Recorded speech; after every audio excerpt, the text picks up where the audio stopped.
Bank of Canada টানা চতুর্থবারের মতো তার ওভারনাইট লেন্ডিং রেট 2.25% অপরিবর্তিত রাখল।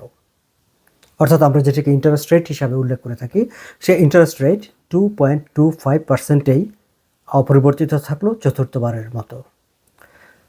যদিও এই বিষয়টি প্রায় সবার কাছে প্রত্যাশিত ছিল যে বর্তমান অর্থনৈতিক বাস্তবতায় এখন আর ইন্টারেস্ট রেট কমানোর কোনো সুযোগ হয়তোবা নেই, কিন্তু যাতে না বাড়ে, ব্যাংক অফ কানাডা যাতে ইন্টারেস্ট রেট বাড়ানোর কোনো ঘোষণা না দিয়ে বসেন, সেই ব্যাপারে অনেকের মনেই এক ধরনের একটা সংশয় কাজ করেছে, অনেকে সতর্ক ছিলেন। তবে শেষ পর্যন্ত ব্যাংক অফ কানাডা তার রেট অপরিবর্তিতই রেখেছে।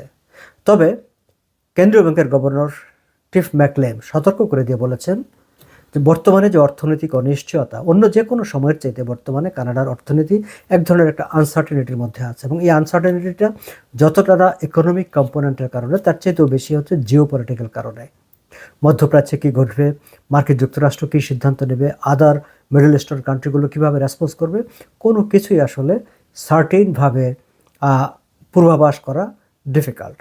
ফলে যেহেতু এই বিষয়গুলোর উপর এখনকার অর্থনীতির গতিপ্রবাহ নির্ভর করছে, ফলে ঠিক অর্থনীতি নিয়েও ইকোনমিক ওয়েতে কোনো ধরনের পূর্বাভাস করা যাচ্ছে না।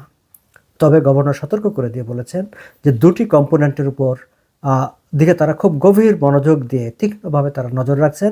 এই দুটি কম্পোনেন্টের উপর নির্ভর করবে যে খুব সহসা কিংবা সামনে কখনো ইন্টারেস্ট রেট আবার বাড়িয়ে দিতে হবে কিনা। তার একটি হচ্ছে যে জ্বালানি তেলের দাম যদি বাড়তে থাকে এবং বাড়তি অবস্থায় দীর্ঘদিন অবস্থান করে, তাহলে তাদেরকে ইন্টারেস্ট রেট বাড়ানোর সিদ্ধান্ত নিতে হতে পারে।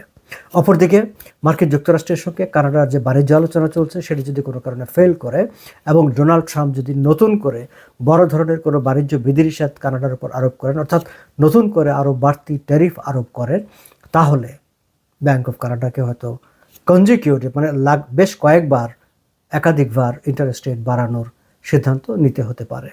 তবে অর্থনীতিবিদরা আশ্বস্ত করেছেন এখন পর্যন্ত সামগ্রিক যেই পরিস্থিতি, বিশেষ করে ইনফ্লেশনের যে অবস্থা, তাতে খুব সম্ভবত ব্যাংক অফ কানাডাকে খুব কাছাকাছি সময়ে ইন্টারেস্ট রেট বাড়ানোর ব্যাপারে ভাবতে হবে না।